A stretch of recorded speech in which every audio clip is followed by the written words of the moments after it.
So Clara told us a little bit about the theme of energizing the world, but how do you actually do that?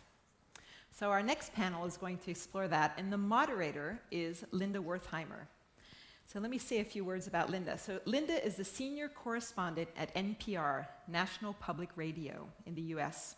And for over a decade, she anchored a program called All Things Considered, a very popular news magazine program. In doing so, she spoke to over 1 million listeners a day. She was also the first woman to cover both of the presidential nominating conventions and live coverage of the elections, of the presidential elections in the US. This next session features a number of inspiring leaders sharing their stories, so I leave you in very good hands. Linda, please take the stage. Thank you.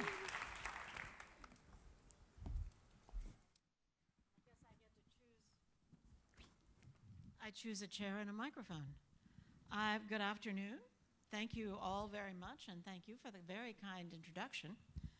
For those of you who are familiar with NPR, public radio in the United States, I would just like to add a little something.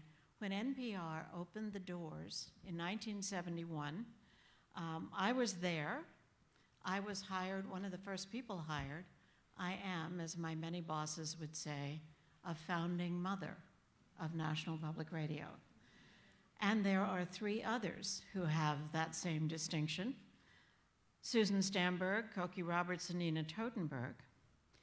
Right away, you will see that NPR made a very different beginning as a news organization by hiring women and giving these women responsible work to do. Now, from that, I learned a critical thing, which I still believe is true. When women are in at the beginning, women will change the organization. They will change the future of the organization. It will not look like other organizations that do the same kind of work. The challenge is how to persuade organizations and governments that already exist what to do. It will work for women and men if room is made in organizations for women to do what they do. It will energize the world. I think that that might be the quickest and easiest way we can think of to energize the world. Educate women and let them do what they know how to do. Now, today, we're going to spend time with people who understand that and who have stories to tell from their own lives, really quite remarkable stories. Anousheh Ansari was born in Iran. She was educated in the United States, among other places. She has flown higher than anyone here. She flew on a Soyuz mission to the International Space Station and was the first Muslim woman, therefore, in space. She was also the first woman to take advantage of commercial space travel. So, an extraordinary thing to think. When we are hoping for women to fly high, this is a woman who has flown higher than anyone. She is a high-tech entrepreneur, the founder of her own company, Prodea Systems, which aims to make the digital life simple and connected, as she will explain. She also started, with her family, the Ansari X Prize, which awards a huge prize for the first people, non-government organizations, to invent a space vehicle which can go to space and return, go to space and return again. So, testing the possibility that somebody besides governments can build these kinds of incredible machines, please welcome Anousheh Ansari and Olajumoke Adenowo. I practiced and practiced, but here I go. And Olajumoke Adenowo. Please come and take your seats.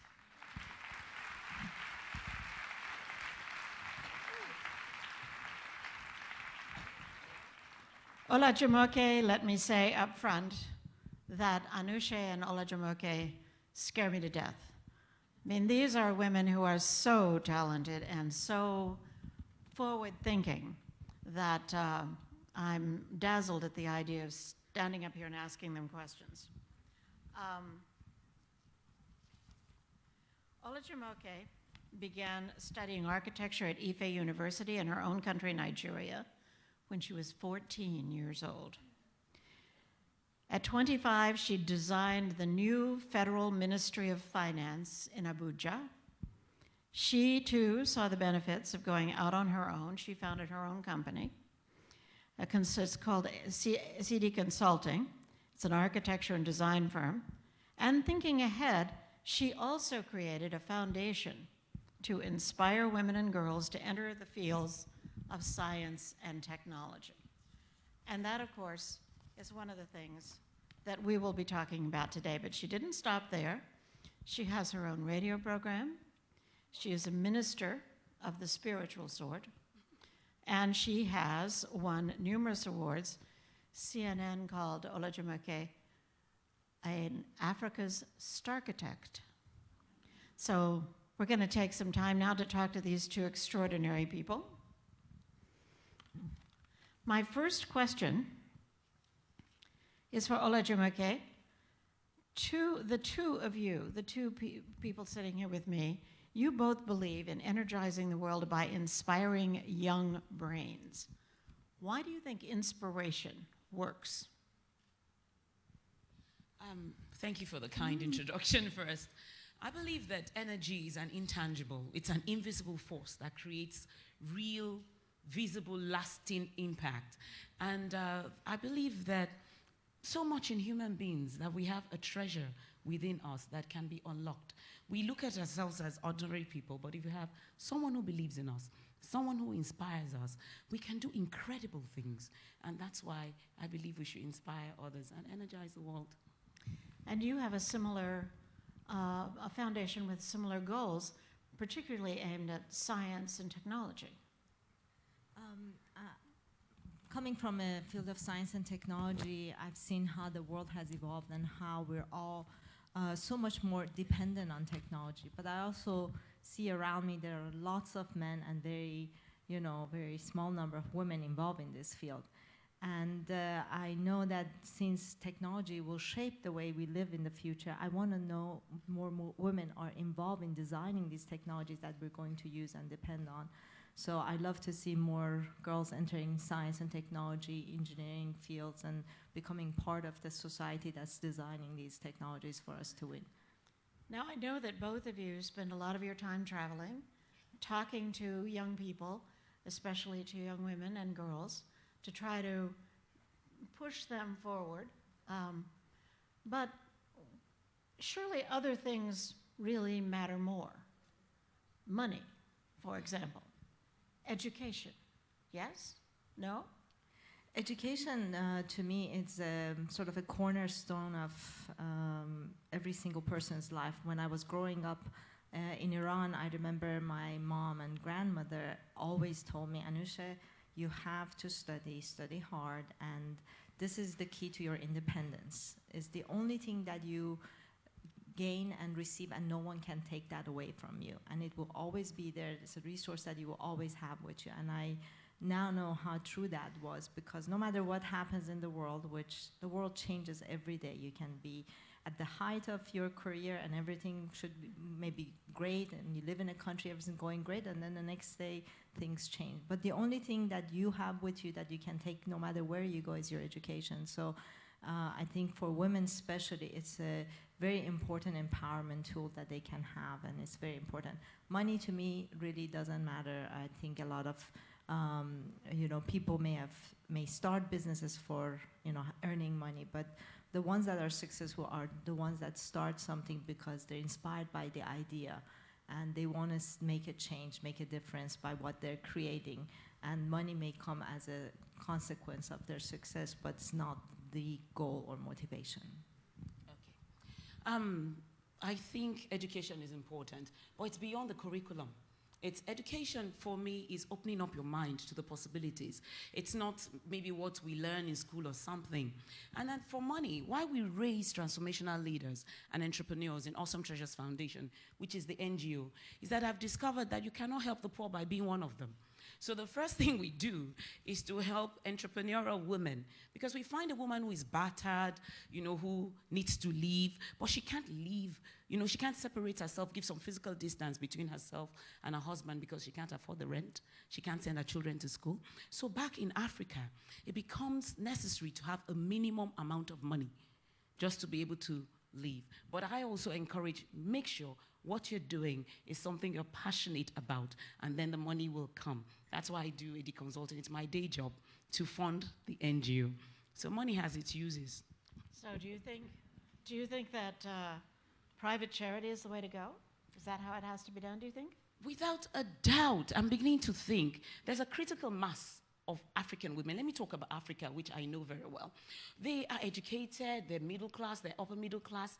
They need to be shaken out of their apathy to look around their community. Because I believe that if Africans take the leadership and they decide to take responsibility for Africa, we have what it takes to help Africa out of its poverty and solve its own problems. Because we understand the organism. You understand what I'm saying? We can intervene, we can make things change because we belong in the system.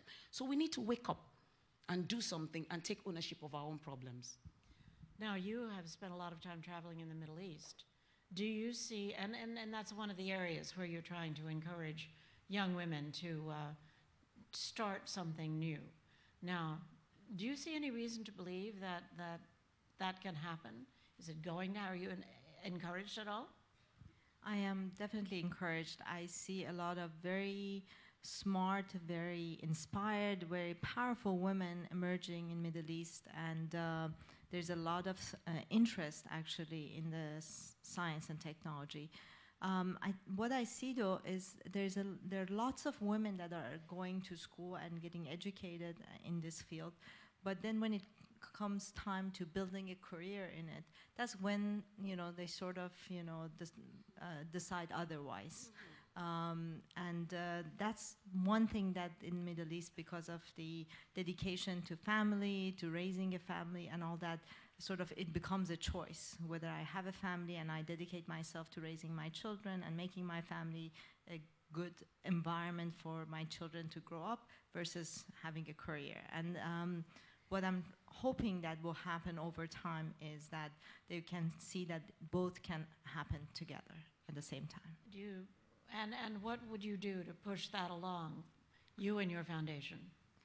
Well, that's not an area that I'm focused on in my foundation, but what I see happening is that a lot of the organization, ministries, companies that are they're growing in Middle East are making accommodations for women to be able to have their families and be successful in their careers. And I think that makes a huge difference. The environment has to support that to happen. Now, I wonder if, before we go on to other subjects, I would really like for the two of you to to share your stories. Because you have obviously made a break with tradition.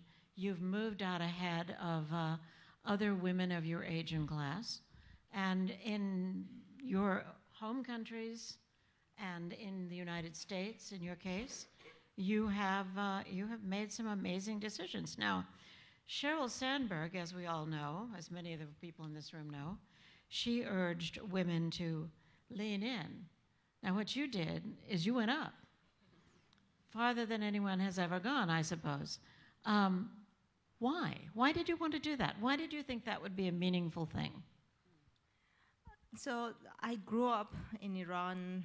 When I was very young, I fell in love with the stars. I would look up at the night skies, and all I could see was these beautiful, shiny objects, and I wanted to know what they were, if I could go there. I kept thinking that there are other beings out there that are living amongst the stars, and they are looking back at me. And it became sort of a refuge for me, and a place where I could, imagine things and sort of live in these imaginary worlds. So that got me interested in math and science, and it was, sort of my passion to become an astronaut and go to space and become a scientist. Of course, growing up, they told me that it's a crazy idea. Nobody believed me.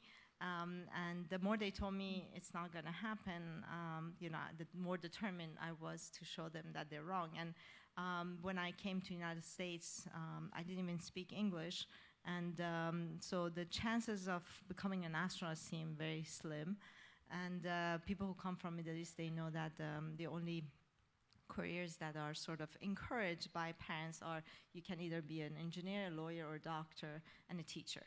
So amongst all those careers, the only one that appealed to me was an engineer. So when my mom wanted me to choose a field, I picked engineering, and that's what I pursued, and ended up helping me because by being an engineer and building a successful career, it eventually allowed me to fund my own trip to space. And it was done after I've sold my first company, before I started Prodea Systems. And that's one thing that I tell women is that sometimes we become, also when we're successful, we become very comfortable where we are.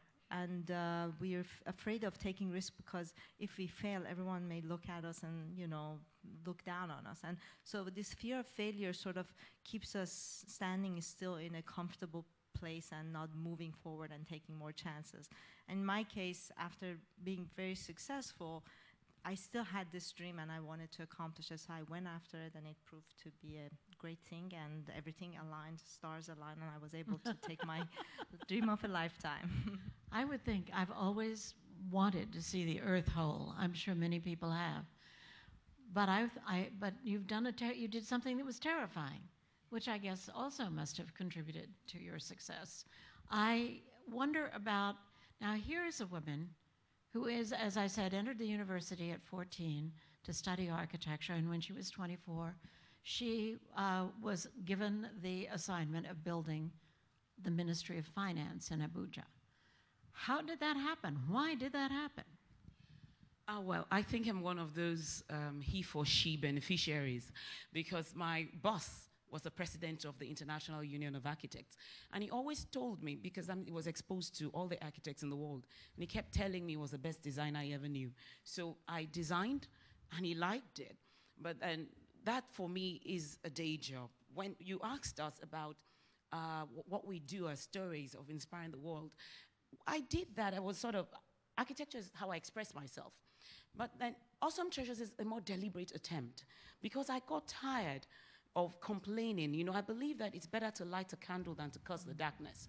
And in Nigeria, everybody has their own idea of how the government should work, but nobody does anything. Hear people saying things like, somebody should do something about that. And I say, well, you're somebody. Anything you see that is wrong, then you should do something about it. So I got tired of complaining, and I thought, we will raise transformational leaders. We'll get out of, because Nigerian women and African, we're not different from Middle East women.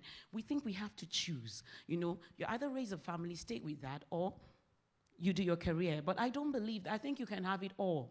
That's what I believe. And so we started Awesome Treasures Foundation. We have amazing stories. We have summits where we have 5,000 attend, 1,500. We have stories of people who have been trafficked into Nigeria, to hawk, to do stuff, who now own their own company. I mean, so many on the website own their own company, are teaching other people. It's a ripple effect. We want to touch you.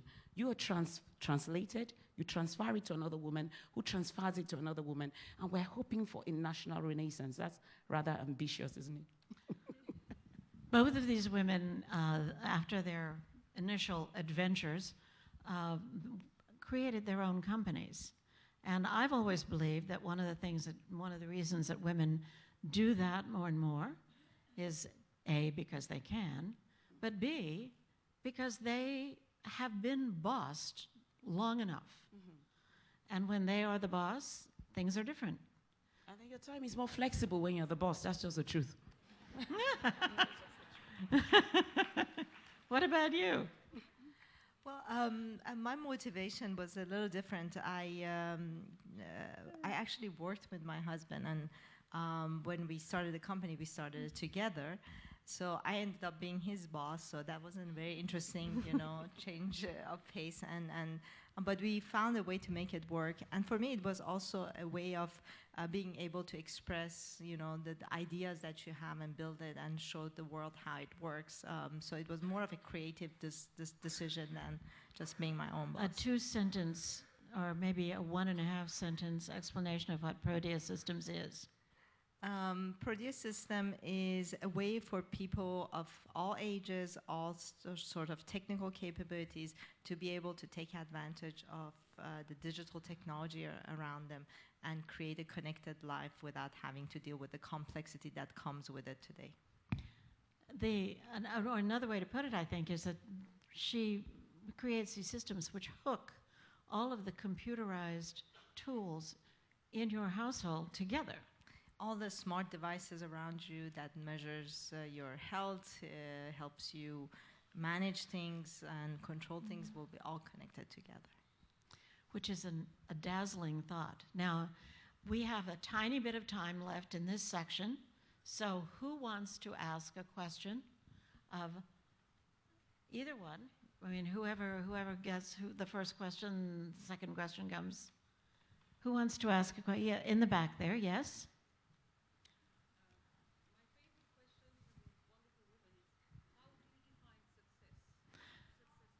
How do you define success? That's a good one. Yeah. Lots of money, what? No. I think success is a journey. And I think it starts with finding your purpose. Who am I? What do I do uniquely? The way an eagle just takes to the skies and he's not even trying. But a lot of women try to define themselves, through their weaknesses, like trying to evaluate your success by the way a fish climbs a tree. You need to find your niche and, be in that area. And then it's a journey. It's a day-by-day thing. But the journey itself is the success, impacting other people's lives. Because I think success is remembering, what am I going to be remembered for? What is going to be on my gravestone?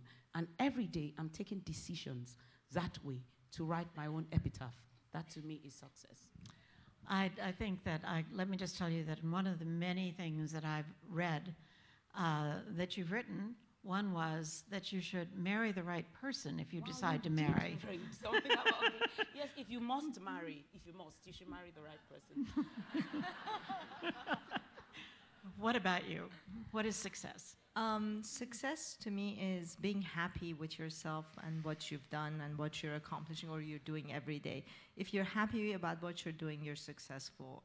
If you're not, then you're either not applying yourself or you're in the wrong field and you need to find your right path. I totally agree with that. The notion that you should do something that you love will make everything else possible, along with marrying the right person. These two ladies will be back. These two women will be back shortly. But I want to introduce some, excuse you from the stage for the moment.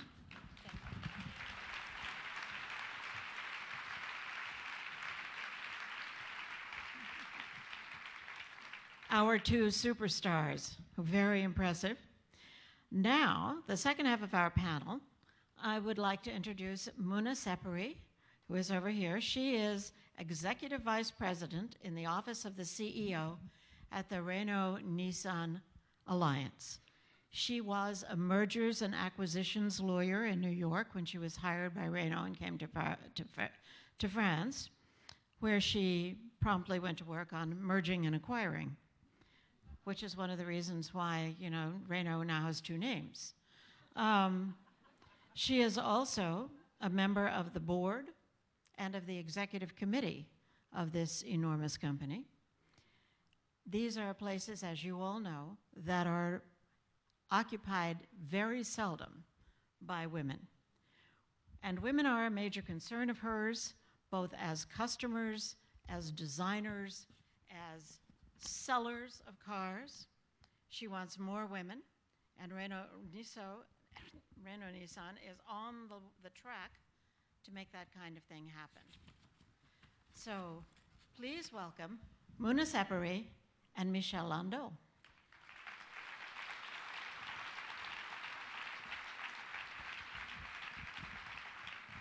Why don't you take the seats on the end? Michel Landel, you know him. Many people at the forum already know him because he has worked, among other things, with his grassroots, if you can call him that, the employees, his employees, all over the world in just the way that people at this forum have hoped to see. He is the CEO of Sodexo. Now, you might have seen their big food trucks pull up outside of the school cafeterias in your communities. But they do many, many more things than that. They have services they provide. It's only a small part of the services that they provide around the world. Sodexo's workers are in small jobs, cooks, cleaners, drivers, and guards, and many of them are women, including, I think one of the things that is especially interesting about them is that they, even those that are earning minimum wages, have extraordinary benefits, courtesy of Sodexo. And the credit for that, and the credit for the thoughtful way that he has gone about moving things in his community and in his business, Michel Landel has credited, I understand, some of the hard facts that he was told about here at this forum. So I would think we would all take credit. We would all be happy to take credit. So let me start by asking you, you say the forum influenced you, and one of your principal things that you're committed to is gender balance in your companies. We have heard from lots of employers, every woman here who has ever gone for a job has heard from employers that they would like to hire more women, but they can't find qualified women. They can't find qualified minorities. And so therefore they don't do it. You do it. How do you do it? Well, thank you for having me today. It's always a very humbling experience to be here. And I remember when I came the first time, we certainly came with my team to listen and to learn and to take away some of the good ideas to improve this situation, which in our company is still not acceptable, because it will be acceptable when we'll have a 50-50% representation of women and men. But we are continuing this effort. And I actually, one of the good things about this forum is that we always go away with practical, actionable thing to do. And I remember one which has really helped us, which it was a few years ago, among discussion we had, with Coca-Cola, actually. And everybody knows Dominique Renish, who has also been very active in this forum. And she told us that they had created this group of women to influence the policies and the practices within the company. It was a very simple idea, and we came back. We did that. We have now 25 women globally who are working on this almost daily, and now we have expanded the group to men. And we actually, it is actually a very strong driver for us to change the way the company moves forward, and to apply some of the good things that other companies do and share with other companies. But on your question, when you say that we don't have qualified women, I think it's a nonsense, right? Because, there are so many qualified women.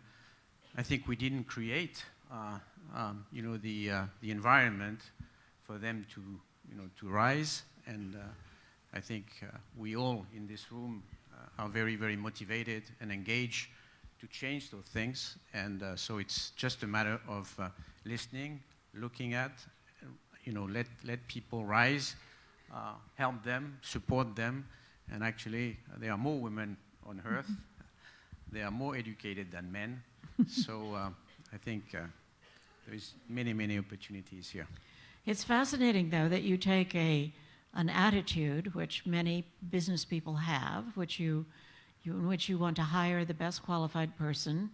So you find a bunch of qualified people, and then you look at the ones you like, and you hire one of them. But you do that backwards. You, especially in the local communities where you are trying to hire local people and you're starting, you try to find people that you like and you feel will work well with your folks. And if they don't know how to do what you want them to do, you teach them.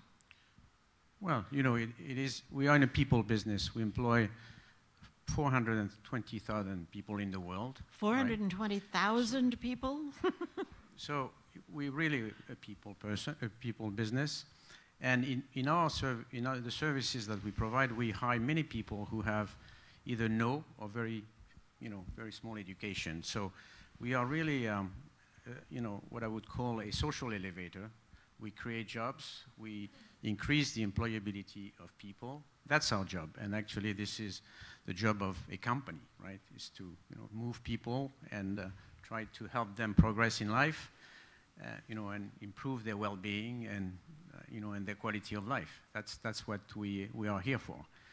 So that's what we are doing. And for executive women, there are plenty of executive women who are hidden in organization. And so it's a question of determination to find them, to help them again, and to promote them. Now, Sepehri, Renault has also gives credit to lessons learned at the forum about how to bring women into a big company like yours. And you have launched a campaign to increase the numbers of women in the company. Now, before I ask you how it's doing, tell me why. Why did you decide to do that? Well, for two main reasons. One is about social responsibility, and one is about business. Large companies like Renault, Nissan, and we only employ 300,000 persons in the world, so less than you. Large companies are there to perform and to do business.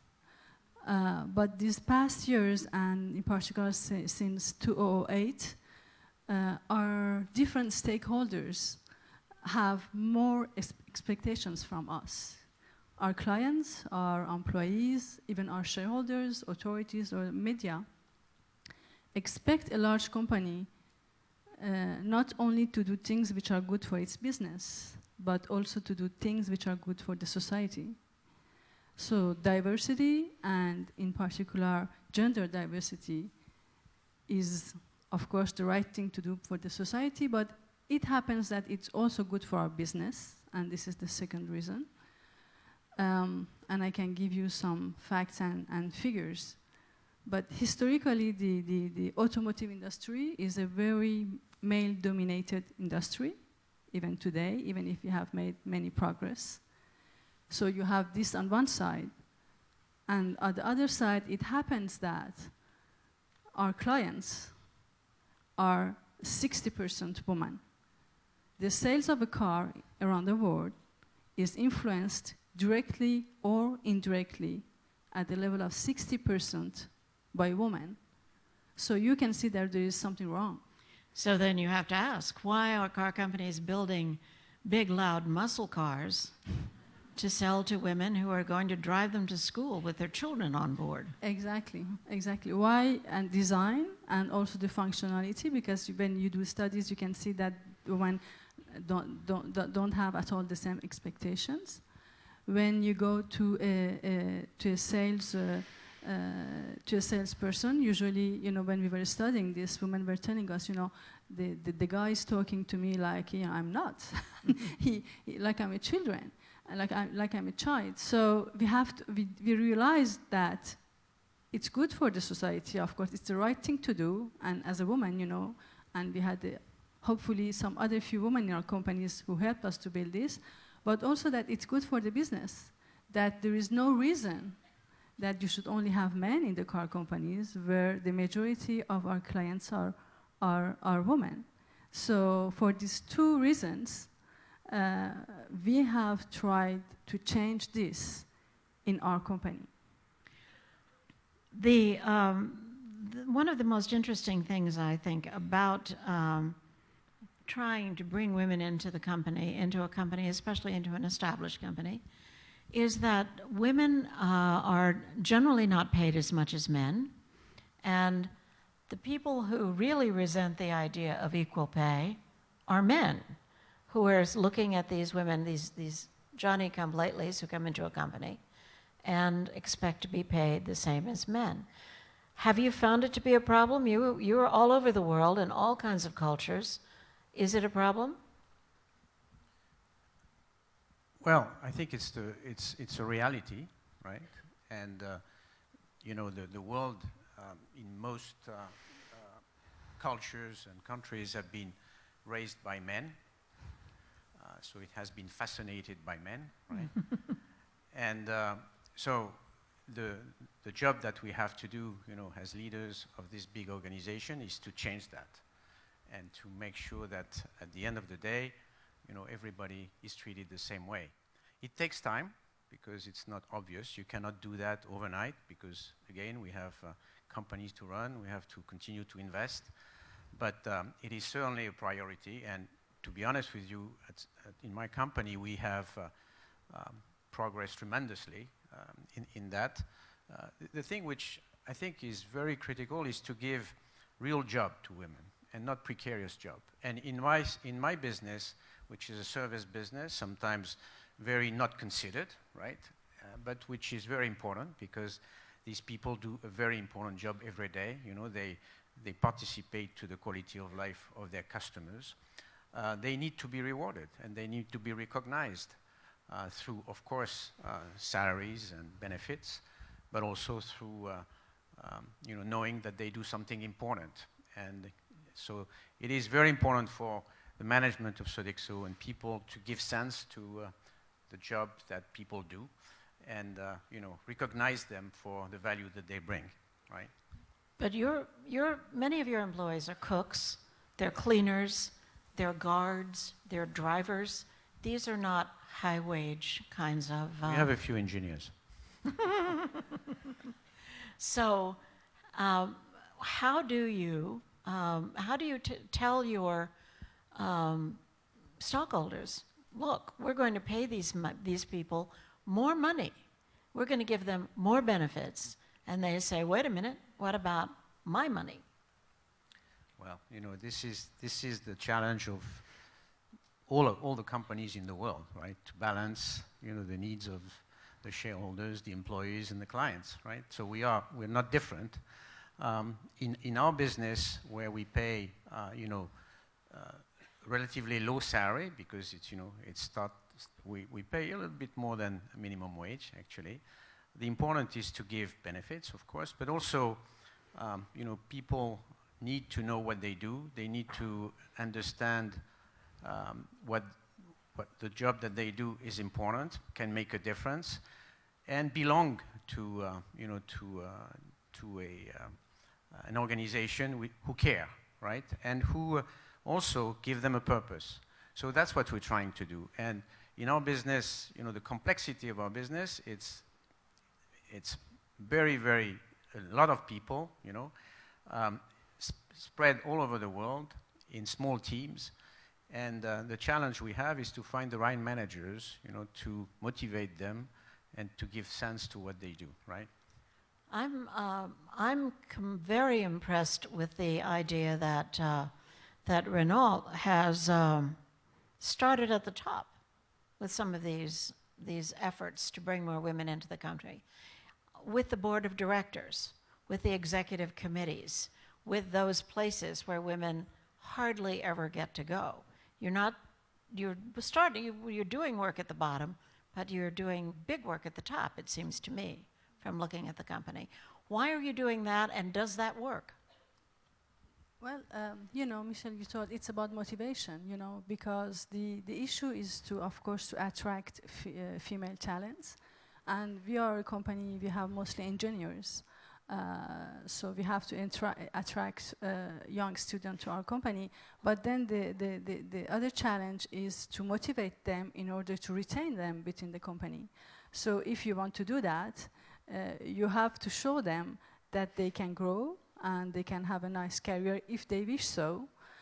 So we put to place, actually a few years ago, it was within a women forum in 2010. So, you know, the forum inspired us. And we have decided to launch a program which is called Woman at Renault. And the program is comprised of a network. We created a network which is open to men and women, actually. And today we have more than 4,000 employees who are members of this network in 12 countries.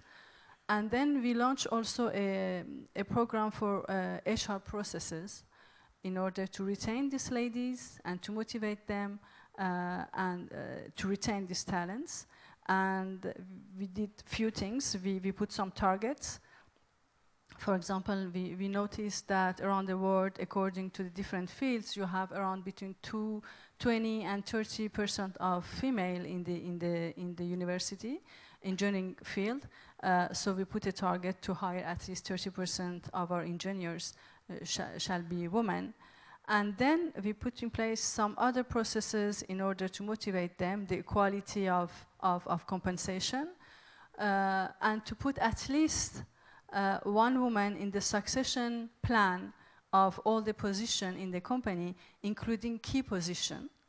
And when you see our figures, it shows few years after that it works, because we have more or less around 18% of women in our company, and we have 22% of women in key position. So it means that we attract them, but that they can have a nice career within the company. And it's very much important to keep talents, because you have to motivate them one way or another. Now, of course, in preparing for this, I looked both of these people up on, you know, my computer to see what their companies have done and look at their statistics, and they are very impressive in both your cases. But I still go back to the bottom line. You're spending a lot of money to do this. You're taking a chance to do this, and so are you. And you think it works. You think it works, obviously. Of course. Yes, and you know, the important thing is to really invest. It's just what you said.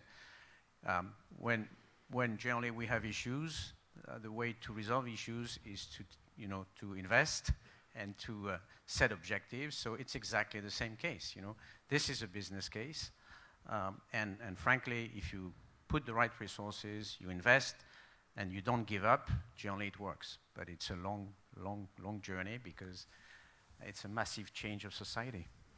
What about your bottom line, folks? Do you have stockholders who tell you that they think you're behaving foolishly? Quite frankly, even if they think it, I don't think they dare to say it. So, and as I told you, what's important is that now stakeholders have more expectations. Even the finance community have more expectations from the large company like us, and diversity and gender diversity is one of their expectations, like in our case, to be able to offer mobility to all, sustainable mobility, green cars, etc. So you have this kind of expectations. Again, even if some people think it's wrong, then you just show the business case. Then you have this simple figure which shows you that the majority of your customers are female. You just cannot ignore, their expectation towards the company. Now we're going to invite everybody else to come back onto the stage, but one of the things that I want to ask you, and I mean I have a question for you as well, so I'm taking the privilege of asking the question before we go to the audience. Does Sodexo continue to behave in this way, the way that a lot of people in this room would approve, if you are not the head? Yes, I think so. Because why do you think so? Well, I think the company is now, we have been in this journey for many years. It has been a difficult road, and certainly at the beginning it was not that way, but I think we have enough people convinced that gender balance is a source of performance that I think my successor, who is in the company, will continue. I am convinced. And in your case, Renault is moving into an area of environmental programs. Do you think that is going to work? Will you have the confidence of your customers? Will you have the confidence of your owners? I think it's mandatory. It's mandatory because in the developed countries, mature countries like Europe and USA, you have a ratio of motorization which is very high, which means that in Europe, for example, at least 500 to 600 people, around 1,000 have a car.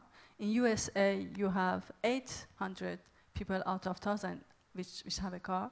But in the emerging markets like China or India, then the figure in China is 100 out of 1,000, and India it's only 25. And we know that in these markets, there is a booming of the average class people who want to have a car, because also this is the way to have access to a job, to education, to healthcare, and we cannot tell them, because of all these problems we have now regarding climate, please don't have a car, because it may harm it may create environmental problem. So the only thing we can do is to put solution on the table and to propose to them other solution. And one of the solutions is obviously the green technology and electric vehicles, because then they can have access to the mobility and we preserve the future of our planet. So I think if our successors in the companies are reasonable people, they will continue. All right. Now then, could I invite the two ladies who were on the stage at the beginning to come back and sit down, and let's see who wants to ask questions of anybody. We'll try to take turns, but we'll start wherever you want to start. Here on the front row.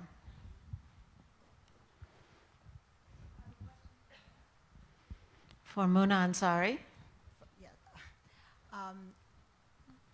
With the case from Mouna Sepehri. With the case of Volkswagen. Sorry, but we have to bring it up. This is a governance issue. Do you think that if there were more women engineers at Volkswagen, whether they would be on the front page today? Quite frankly, I don't have the magic answer, but I can tell you that there are less women in Volkswagen than in Renault Nissan. Next.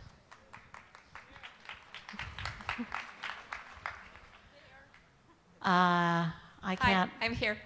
Okay. Two questions for Mr. Landel. The first one, can you tell us the percentage of women on your board and executive committee? And second question, can you share with us the results of your business case on gender balance? Thank you. Well, thank you. The first question, on our board we have 38% women representation, and our COMEX we're 45%.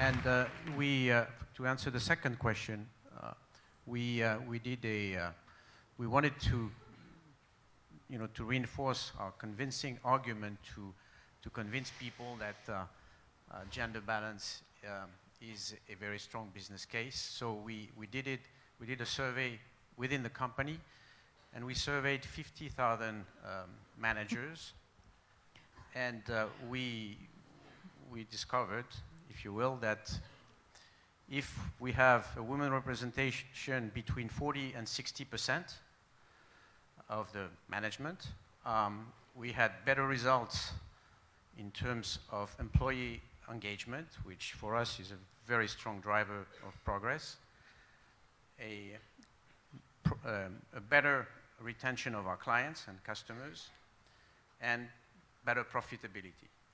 So, and we want to renew that every year to make sure that we solidify this argument, because at the end of the day, again, gender balance is not only the right thing to do, it is a driver of performance.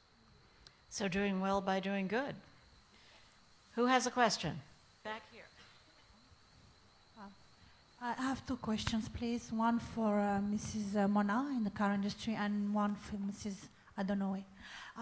For the car industry, I'm glad to see that you're a business leader in the car industry. That is very tough to be there at the top level. You said that more than 60% of your clients and customers are purchasing directly or indirectly influencing in the buying decision.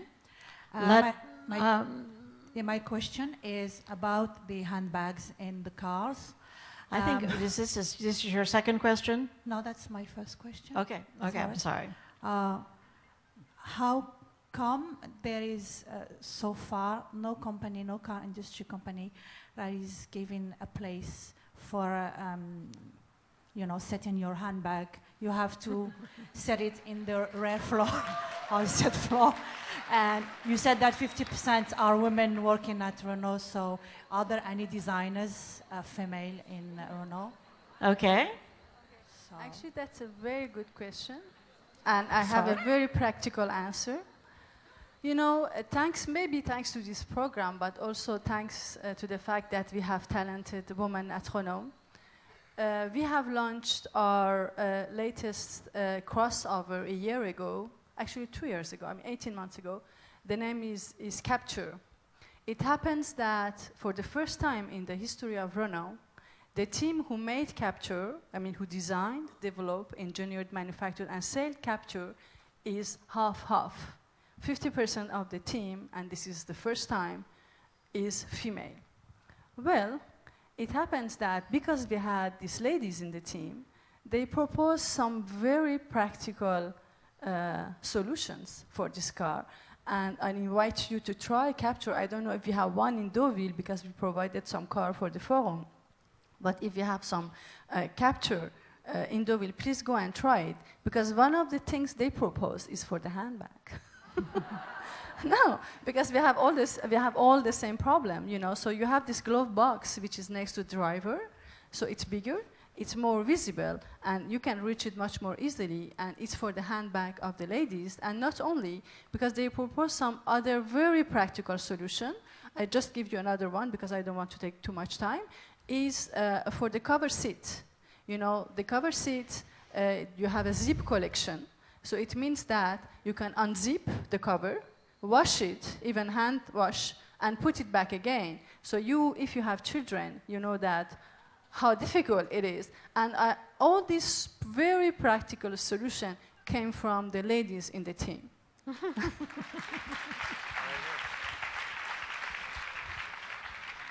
Now we have, I think it'll probably just be one more question. My question is to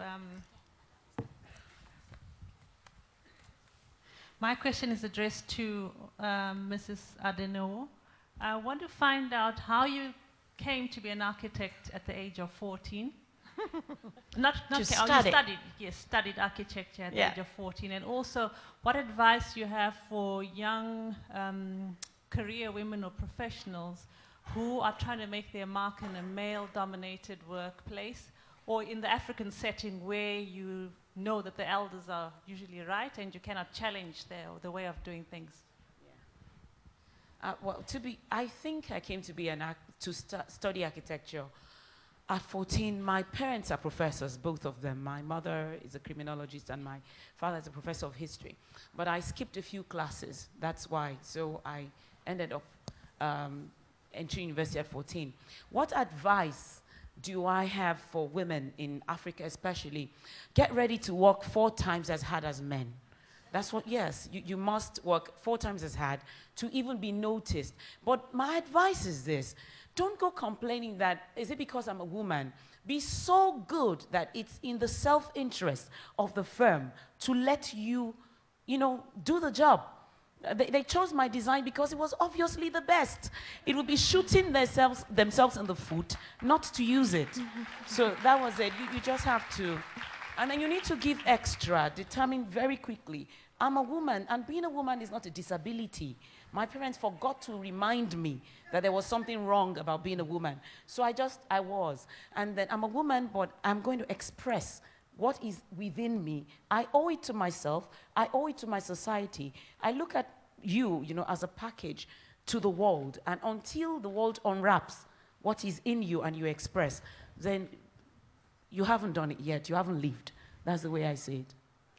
Now I'm going to ask all the people who are on the stage just to take a moment to say in a very brief, I hope, a very brief sentence, did you hear something here today that you will take away? Want to start with you? I heard a very interesting fact that I didn't know before, and as everyone mentioned here, automotive industry being a very male-dominated industry, I didn't realize women actually make up the higher percentage of the customers of this interesting industry, and there's a lot of opportunity there. So my business head is now thinking. Here's a businesswoman who sees opportunities and possibilities. What about you? Well, I am actually very inspired by the experience of the three people who have said what they have said. And the only thing that I go out of this and I always remember that the thing that we can all make a difference in this world and we have to realize that individually we can do that. It's just a question of never give up. And I think that's a very, very vivid example. So, and we forget that sometimes. So tenacity. And what about you? So Anousheh take a sentence from me, so I'm going to take a sentence from her. She said something which is very right, is that no matter any up and down you can have in your lives, there's one thing nobody can take away from you, it's your education. You get to go last. Thank you. I'm very inspired by what everybody has said, but I love the meekness of both the Renault and Sodexo executive. Why? She said she came in 2010 and Renault learned something from the Women's Forum. I think we all should learn something from the Women's Forum. We should leave and take a decision to do something. That's what it's all about.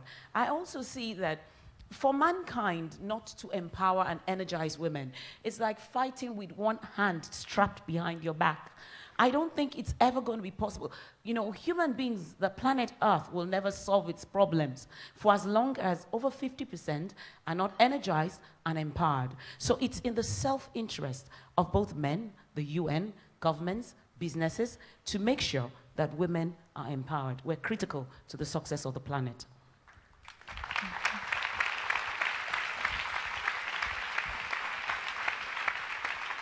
Now, as the moderator of this panel, I'm going to take a point of special privilege, and that is that there are many women in this room, young women, who are moving forward in their lives in ways that their mothers probably never dreamed of. Now, as one of the women who has walked face first through brick walls because no one had ever done it before, I want to say that you're walking through openings that were made by women who were older than you are and who made possibilities available to you. So my thought at the end of this is, love those women, thank those women, and I would say that you young women are not nearly grateful enough. Thank you all very, very much.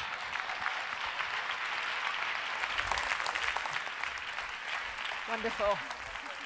Thank you so much, Linda, for your excellent moderation, and thanks to all of our speakers for your insights, your stories, and for answering these questions. Thank you, Linda. And thanks to all of you for your questions, too. I would just say that as we go through the next couple of days, there will be more opportunities for you to ask questions of our speakers. Take the opportunity so that we get to know each other a little bit better, to give us your names and your organizations before you ask your questions so we know who you are. I just wanted to, before the break, take a moment to bring your attention to something that's in your bag, a small blue card that says catapult on it. It's important that you don't throw this away because, in fact, on this card is a code. And if you go online and put in this code, you'll be able to select of 6 different organizations and themes, one that will get your 10 euros that's being given. So please don't throw this away. Do this exercise anytime in the next couple of days. So we had a wonderful beginning session and a wonderful set of speakers and lots of thoughts moving around. I'm going to let you go now into our break. You've got about 30 minutes, and please enjoy yourself. But meet us back here at 4 o'clock because we'll start our next session looking at digital technologies and poverty reduction. So thank you again to all of our speakers and to Linda and to Clara and all of you. See you back here in 30 minutes. Thank you.